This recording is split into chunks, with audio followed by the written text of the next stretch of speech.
देवगाव रंगारी ते लासूर स्टेशन रोडवर समृद्धी महामार्गाजवळ दुपारी 2 ते 3 वाजण्याच्या सुमारास डिझेल वाहतूक करणाऱ्या टँकरला अचानक भीषण आग लागल्याची घटना घडली आहे.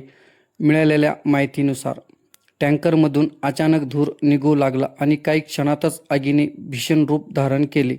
आगीच्या प्रचंड ज्वाळामध्ये संपूर्ण टँकर जळून खाक झाला. मात्र चालकाने प्रसंगावधान राखत वेळेत टँकरमधून उडी मारली, त्यामुळे कोणतीही जीवितहानी झाली नाही. चालक सुखरूप असल्याची माहिती समोर आली आहे. घटनेनंतर देवगाव रंगारी ते लासूर स्टेशन रोड काही काळासाठी वाहतुकीसाठी बंद करण्यात आला होता. आगीमुळे परिसरात भीतीचे वातावरण निर्माण झाले होते. माहिती मिळताच अग्निशमन दल घटनास्थळी दाखल झाले. जवानांनी शर्थीचे प्रयत्न करत आग आटोक्यात आणली. त्यानंतर वाहतूक पुन्हा सुरळीत सुरू करण्यात आली.